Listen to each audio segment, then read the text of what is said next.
Saludo con mucho gusto a todas las personas que están sintonizando las actividades que se realizan en el marco del Día Rosa de este 2025. Agradezco muy atentamente la invitación del doctor Huitrón a esta plática en temas de Seminario Permanente de Género, Graciela Hierro Pérez Castro. El doctor Ángel, coordinador de estas actividades, pues me hizo la atenta extensión para poder sumar en esta ponencia virtual titulada No es normal, es violencia, cuando la atención médica vulnera derechos. Mi nombre es Carolina Aguilar Ramos, soy profesora investigadora de la Universidad Autónoma del Estado de Hidalgo y es para mí un verdadero placer estar aquí con todas y todos ustedes para tener esta charla que tiene una meta concreta, y es que podamos nosotros visibilizar en el contexto de prestaciones de servicios de salud, ya sean de tipo público o privado, que también puede haber determinadas conductas, formas de trato, negligencias, omisiones que se van a materializar y se constituyen estrictamente en tipos de violencia. Y eso nos lleva a entender que concretamente cuando el factor género, específicamente haciendo alusión al género femenino, el caso de las mujeres, estas violencias se derivan de hechos estructurales que van a pretender ser justificadas por muchas causas. Desde las normas patriarcales en que se constituye el sistema de salud, el racismo, y cuando distintos componentes de la persona que recibe la atención de salud, cuando se compaginan, pues hablamos de la interseccionalidad de estos. Por eso me parece importante que podamos iniciar desde un planteamiento básico. ¿Qué debemos considerar para comprender la violencia en el ámbito de la salud? En primer lugar, debemos entender, y tomando un hilo deductivo, que la salud es un derecho humano y que tiene componentes propios, determinadas características y componentes formalmente jurídicos que tanto a nivel nacional como internacional le van a dar sustento como un derecho humano. Y es que de acuerdo con la Organización Mundial de la Salud, esta se va a definir como el estado completo de bienestar físico, mental y social, y no únicamente como una ausencia de enfermedades. Y desde esta precisión que hace la OMS, se van a desprender entonces las facetas de la salud desde la perspectiva de un derecho humano. Y nos vamos a encontrar que la salud física, la salud sexual y reproductiva, más la salud de tipo psicológico o mental, componen un todo en conjunto. Y que ante la falta de alguna de estas, otra se puede ver perjudicada. No me voy a concentrar en temas de salud física porque creo que es seguramente con la que estamos mayormente familiarizados al tratarse precisamente del no tener una afección o enfermedad, un padecimiento que me altere alguna cuestión física o funcionamiento corporal. Me voy a concentrar en los otros tipos de salud, porque en primer término la salud sexual es un componente esencial para el bienestar y curiosamente está vinculado con otros derechos, como el derecho a la vida, la autonomía sobre nuestro cuerpo y la privacidad. A la salud sexual también se le conoce como salud genésica. Y esto lo que significa de forma muy sencilla es que cada persona tiene la libertad o debería tener la libertad de decidir si se desea tener hijas e hijos. Y que en ese camino de decisión tenga información acerca de métodos de planificación familiar y que esto se brinde sin distinción, ni por tu edad, ni por tu origen étnico, ni porque tengas una orientación sexual distinta. La salud sexual también va a incluir el acceso equitativo a servicios de medicina familiar, que en un sentido de corresponsabilidad entre hombres y mujeres, estas decisiones sean tomadas preferentemente por ambas partes respecto de la vida sexual. Y esto va a conllevar, por supuesto, la prevención y el tratamiento de enfermedades de transmisión sexual, la promoción de métodos anticonceptivos, la incorporación, por ejemplo, de protocolos de atención frente a personas víctimas de violencia sexual, los anticonceptivos de emergencia, la profilaxis.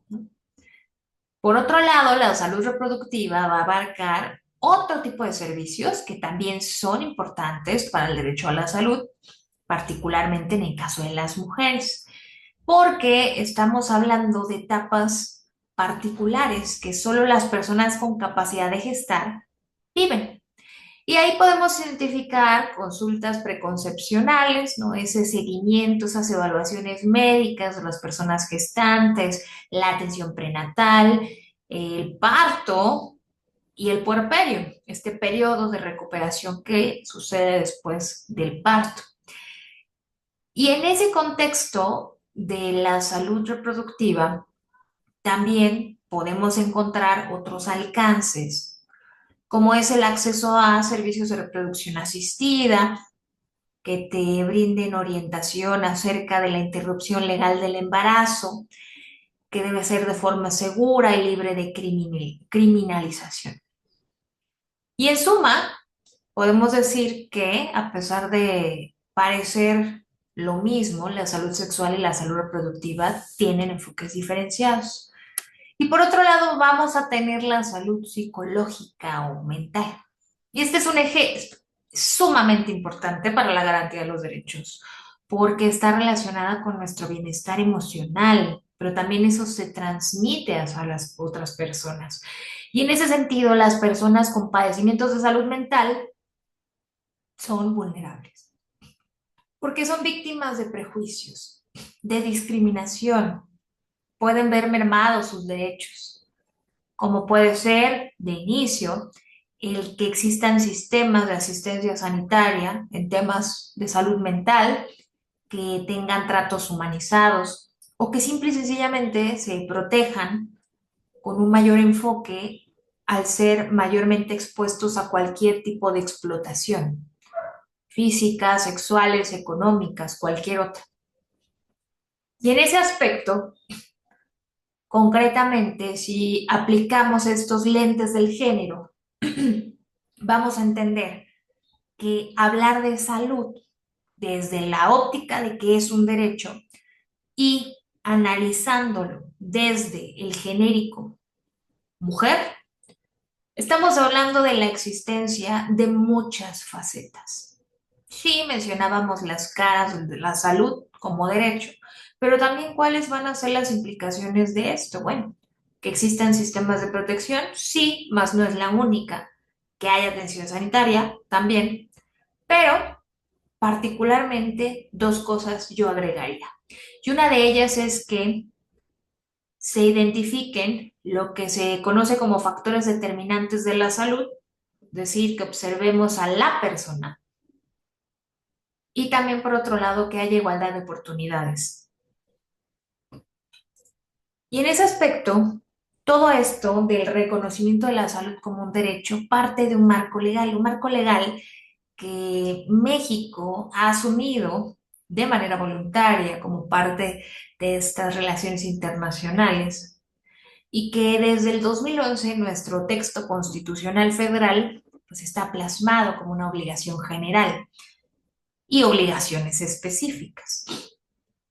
Y podría decir que desde el siglo XX, cosa que tampoco tiene tanto tiempo, la salud ya es parte de una categoría de derechos que son conocidos como los derechos económicos, sociales, culturales y ambientales, los DESCA, y que desde hace más de medio siglo legítimamente podemos decir que la salud es un derecho social que tiene un reconocimiento convencional. Es decir, que está previsto en marcos legales internacionales y nacionales, lógicamente también en las entidades federativas, y que eso lo convierte en un derecho exigible. Entonces, a través de esta serie de instrumentos que aquí les comparto concretamente, aquellos vinculados a las mujeres, también de manera muy breve sumaría a la Declaración Universal de Derechos Humanos, por allá de 1948, que fue la que sienta las bases para garantizar este derecho, y de ahí surgen algunos principios que hablaremos un poquito más adelante. Pero también tenemos estos marcos ya concretamente enfocados a los derechos de las mujeres, como es la Convención sobre la Eliminación de todas las formas de discriminación y que reconoce de manera muy general el derecho a la protección de la salud, pero tiene un énfasis particular en cuestiones de protección a la maternidad dentro de los entornos del trabajo. Y también adopta en alguno de sus contenidos ese camino que los países o estados partes deberían de asumir respecto de adoptar medidas para evitar servicios de atención médica discriminatorios, es decir, que sean apropiados. También vamos a encontrar en la Convención Americana sobre Derechos Humanos que en materia de estos DESCA y que la vamos a conocer como el Protocolo de San Salvador, pues también retoma lo que este otro tratado internacional suma y reconoce a la salud como un derecho, pero ahí añade particularmente que se trata de un bien público, es decir, que es una responsabilidad estatal. También vamos a encontrar, por supuesto, una convención muy importante que es la Convención de Belén do Pará y que va a establecer de manera muy enfática esa meta de erradicar el derecho de las mujeres a vivir una vida libre de violencia. Y que esto va a implicar también que los estados parte, como el caso mexicano, tomen medidas para prevenirla, pero también para eliminarla. Y aborda dos cosas particularmente relevantes, que esto debe ser tanto en el ámbito público como en el privado, porque como decíamos inicialmente, la violencia en el ámbito del sector salud puede ocurrir en instituciones públicas y también privadas.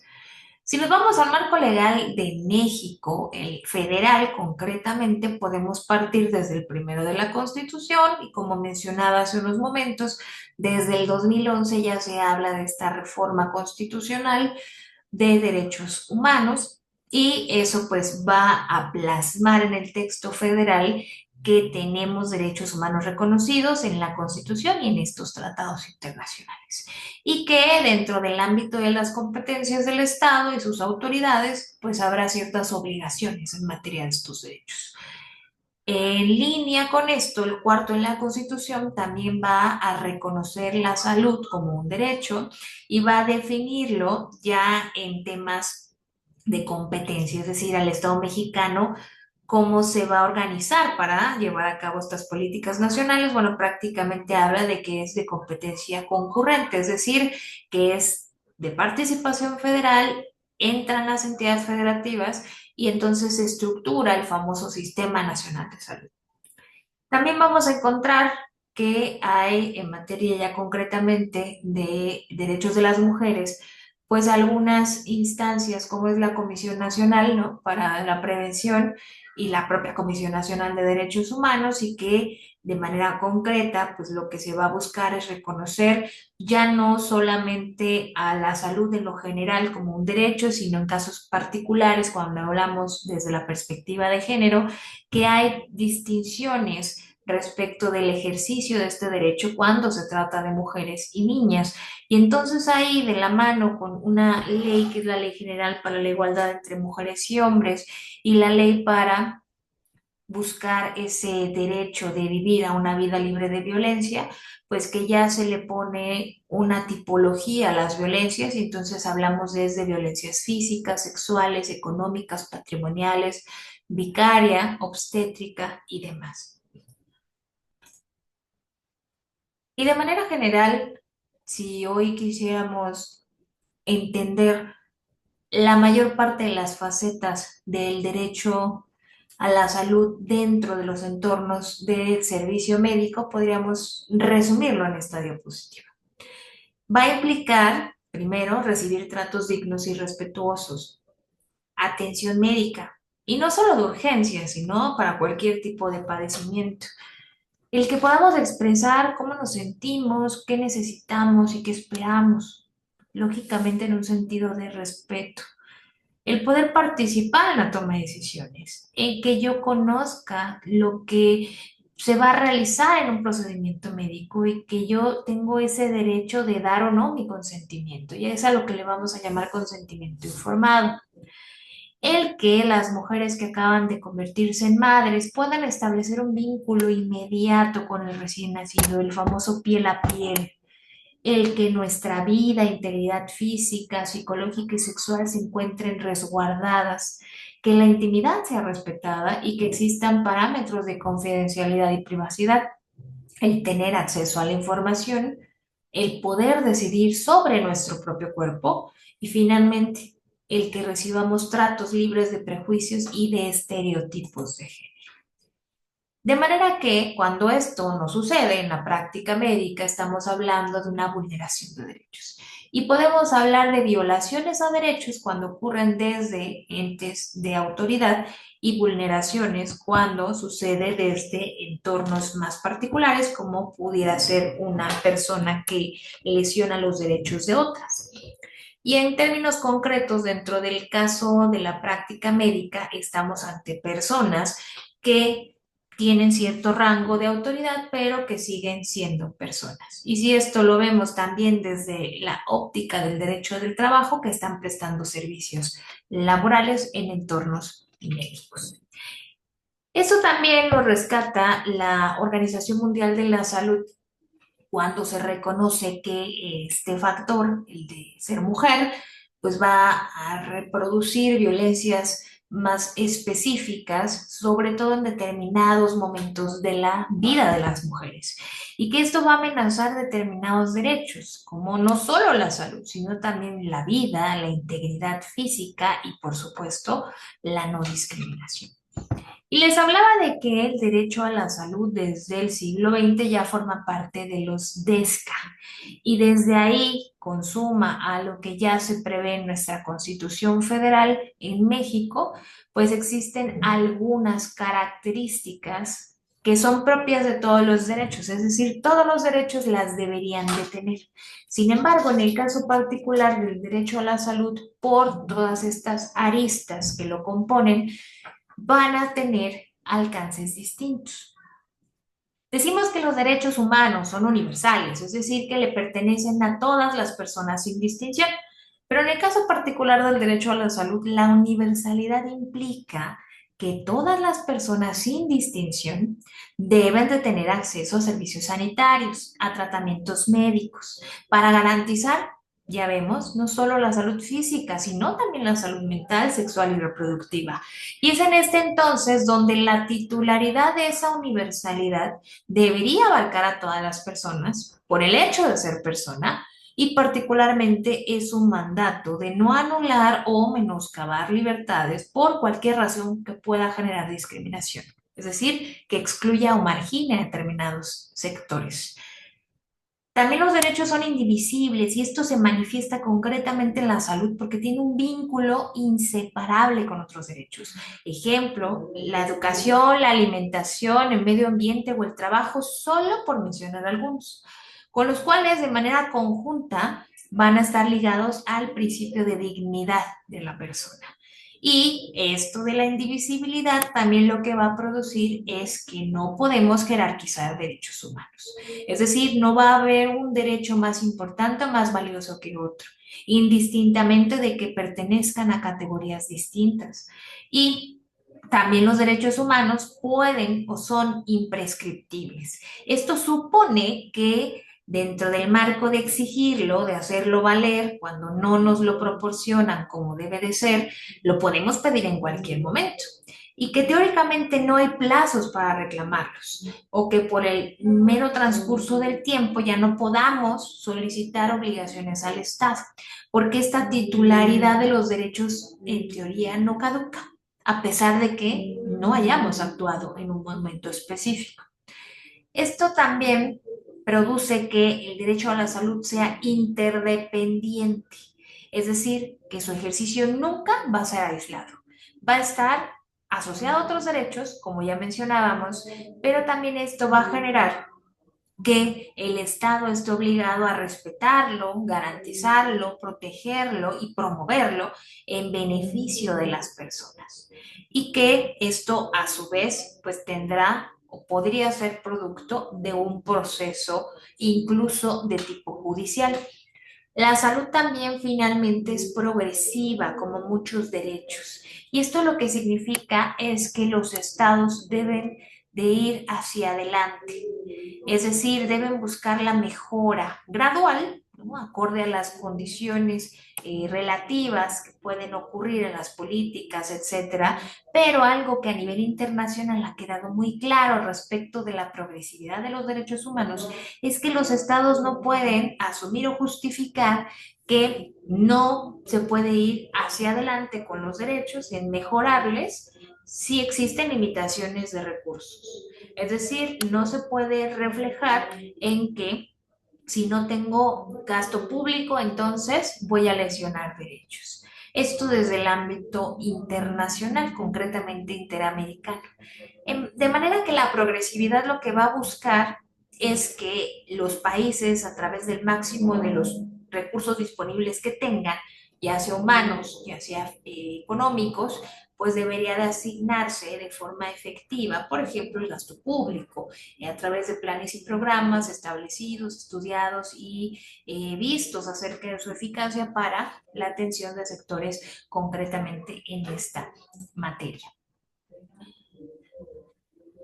Otra de las cosas que también debemos de tomar en cuenta y que a manera de como el segundo punto, ya con todo este marco de características y legislación, es que cuál es la relación entre la violencia y el tema del derecho a recibir el más alto nivel de salud. Bueno, la, digamos, relación que va a acontecer entre estos dos escenarios es principalmente que la violencia se puede hacer presente de muchas formas. Y esto puede ir, por ejemplo, desde que no nos escuchan de cómo nos sentimos, de que recibimos tratos despectivos, de que nos niegan procedimientos, medicamentos, que se estigmatice a alguien por tener una enfermedad de transmisión sexual, por tu peso, por tu orientación sexual, y puede ser de tipo físico, verbal y psicológico. Pero también hay una forma que se debe de tomar en cuenta, y lo decía al inicio de la charla, es que la salud debe ser visto desde la persona. Y concretamente cuando hablamos desde la persona, es que para comprender verdaderamente las implicaciones de la salud como un derecho humano, pues debemos observar lo que en términos médicos denominan perfiles de salud. Los perfiles de salud son un conjunto de datos, es información que analiza factores biológicos, culturales, económicos, sociales de las personas y que se van a traducir en herramientas para identificar, por ejemplo, riesgos, anticipar problemas y, sobre todo, diseñar estrategias focalizadas en todos los niveles jerárquicos, es decir, nacional, local, inclusive municipal. ¿Y estos perfiles por qué son importantes? Bueno, son importantes porque nos van a dar información valiosa, valiosa para poder aplicar perspectivas transversales, no solo de género, sino también observando, distinguiendo variaciones significativas entre las personas. Y concretamente en temas de mujeres, y niñas. También me gustaría analizarlo desde distintos grados o momentos de la vida. Y podemos iniciar con las niñas y adolescentes, porque desde pequeñas muchas enfrentamos falta de información, sobre todo en temas de salud sexual y reproductiva. En algún punto esto era incluso un tabú social. Y en vez de recibir educación sobre nuestras opciones de anticoncepción, por ejemplo, o sobre cómo funciona el cuerpo, enfrentamos rechazo, prejuicio, incluso un juicio social cuando uno quiere tomar control sobre nuestro cuerpo y nuestra salud. Y a veces esto lo que va a producir es que sea mucho más fácil ignorar el derecho que tienen las niñas y adolescentes sobre sus cuerpos. Y por supuesto, que tengan atención médica informada y respetuosa. En el caso de las mujeres adultas, ¿cuántas de las personas que están escuchando esta plática han ido al médico para consultar un dolor persistente? Le han dicho que llevan N cantidad de tiempo, que esto ya les está afectando, inclusive a su persona, a su familia, a su relación de pareja, y la respuesta que reciben es que esto se debe a un proceso hormonal típico de las mujeres de la edad. Bueno, este tipo de respuestas son más comunes de lo que pensamos, desafortunadamente. Y ahí tenemos entonces padecimientos como la endometriosis, ¿no? Que muchas veces se minimiza, se diagnostica con retraso y entonces decimos que tu menstruación te duela, es normal, deberías de tolerarlo, eres mujer. Vaya, bueno, pues esto es completamente violatorio de derechos en todos los aspectos, porque se ha identificado que la endometriosis realmente afecta muchos aspectos de la vida de las mujeres o de las personas que ya están teniendo estos ciclos menstruales. En ese mismo sentido, también vamos a identificar otro sector que son las personas gestantes. Es un claro ejemplo de una violencia médica muy concreta, la que le vamos a llamar violencia obstétrica. Muchas mujeres que deciden tener hijos son sometidas a tratos deshumanizados, donde su autonomía es anulada por completo. Caso, por ejemplo, el parto, que es una experiencia, debe ser una experiencia personal profundamente, a veces se vuelve un proceso de control por parte del personal médico y esos deseos o aspiraciones, cuando estos son posibles y no va a generar algún tipo de riesgo para la mujer o para el producto, pues deberían de suceder y a veces lo que ocurre es que se practican cesáreas innecesarias o no se da la información o inclusive son víctimas de violencia verbal. También otro sector que no debe ser ignorado son las mujeres adultas mayores. La salud en la tercera edad es desatendida, porque entonces también de nueva cuenta normalizamos que los procesos hormonales o los síntomas, por ejemplo, de la menopausia, son cosas de la edad y no entendemos adecuadamente cuáles son las necesidades físicas y emocionales que deben de acompañar esta etapa. Entonces, encontramos mujeres mayores a menudo que enfrentan una invisibilidad de sus servicios y especialmente también en temas de salud sexual. ¿Qué pasa con las mujeres trans o las personas no binarias? Bueno, el sistema de salud es uno de los espacios más transfóbicos en este tema.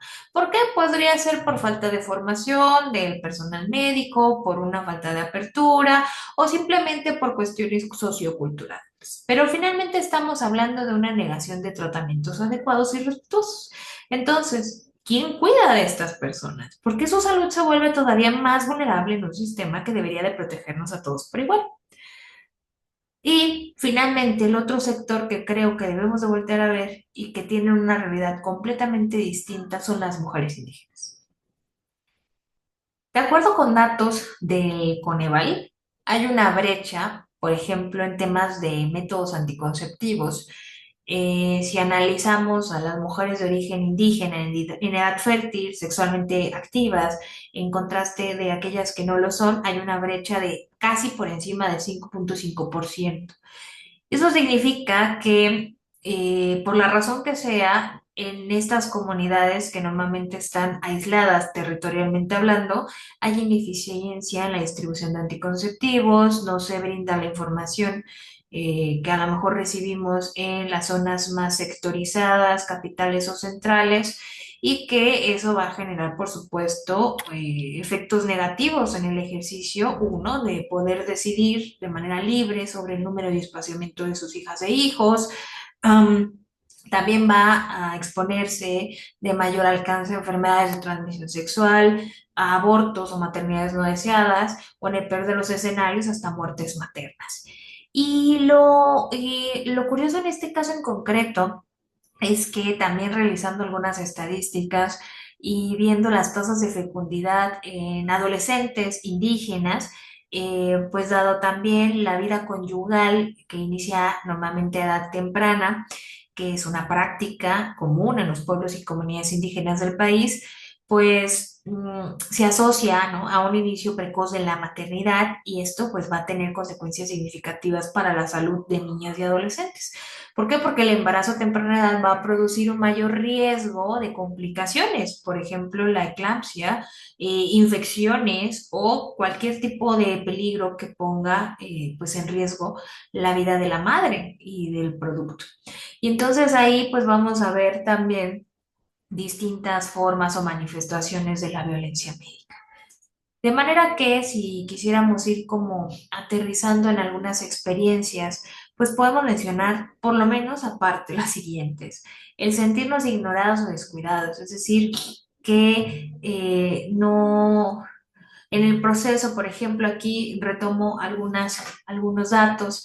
Llamé a un enfermero y le dije, me siento así, tengo mucho dolor, tengo contracciones muy seguidas, a lo que el enfermero le dijo, ¿y tú cómo sabes que son contracciones, no? Y finalmente, bueno, pues es que ella es la que está cargando y padeciendo ese dolor. Le preocupa su vida, le preocupa la vida de su hijo en este caso, y ella solicita que se le llame pues al ginecobstetra que la estaba atendiendo, cosa que no ocurrió, cosa que no sucedió, y finalmente pues esto recayó en una afectación.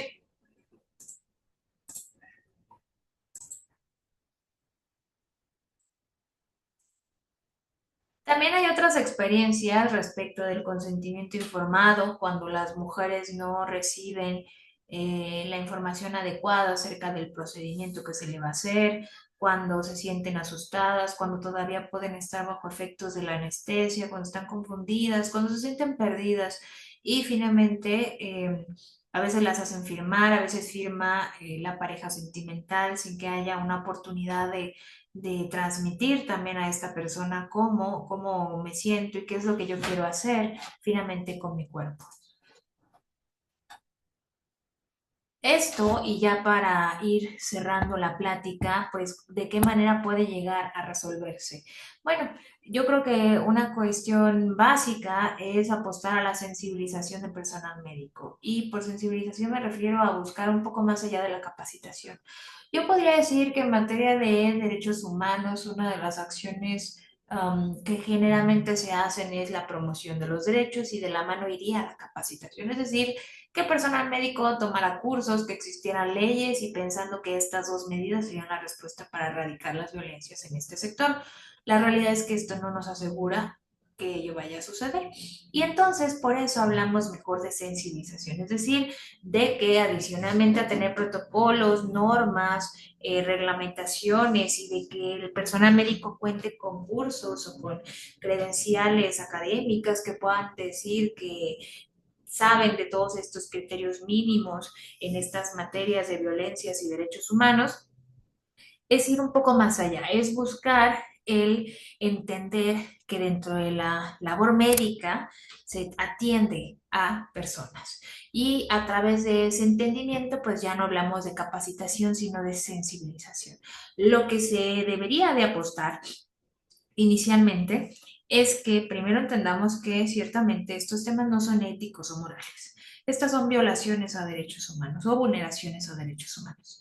Y en ese aspecto, pues ninguna persona que preste servicios tendría que discriminar o ejercer violencia, por ejemplo, hacia todo lo que hemos dicho, mujeres en trabajo de parto, acerca de tomar decisiones impuestas sobre los derechos reproductivos de las mujeres, de hacer cuestionamientos discriminatorios y estereotipados cuando alguien se acerca a recibir información y ejercer su derecho a la interrupción legal del embarazo, por ejemplo. En este sentido, pues yo creo que lo primero que podemos hacer para hacer frente a estas violencias estructurales es conocer nuestros derechos. Y esa es la finalidad inicial de esta plática. ¿Por qué? Porque cuando nosotros entendemos, le ponemos un nombre y sabemos las conductas que se pueden tipificar en violaciones o vulneraciones a derechos, pues vamos a saber perfectamente cuando estamos frente a una situación de violencia. El primer paso es reconocer la violencia y nombrarla. Y solo así vamos a poder empezar a actuar para en algún momento ojalá se le pueda poner un fin y se llegue a erradicar. A nivel colectivo también se pueden hacer muchas cosas. Es fundamental que entre nosotras seamos sororas y nos apoyemos, que hablemos de nuestras experiencias, que podamos denunciar las violencias que sufrimos y que exigimos cambios en el sistema de salud.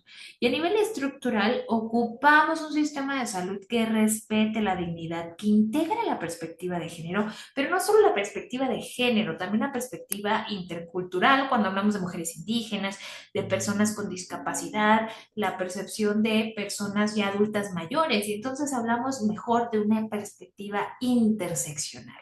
Y que esto de alguna manera logre garantizar que la atención médica sea inclusiva, intercultural, adecuada y respete la autonomía, retomando que cada momento en la vida de una mujer es diverso.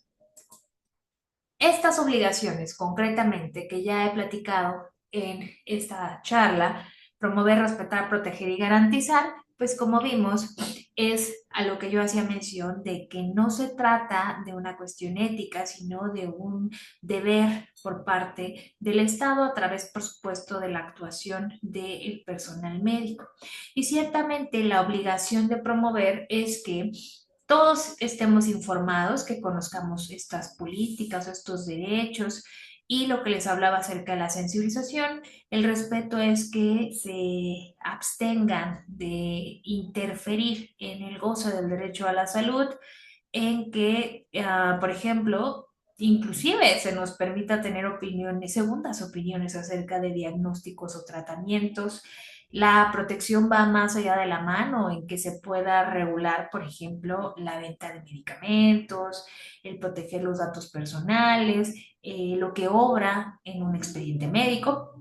Y finalmente la garantía es que los estados deben de tomar medidas legislativas, administrativas, presupuestales o judiciales para dar efectividad a este derecho. Por ejemplo, campañas de vacunación, medidas de prevención, pláticas de educación sexual, programas de salud reproductiva, evitar recortes presupuestales, definir pautas legales para establecer, por ejemplo, marcos o procesos que podamos nosotros ocupar para defenderlo, etcétera.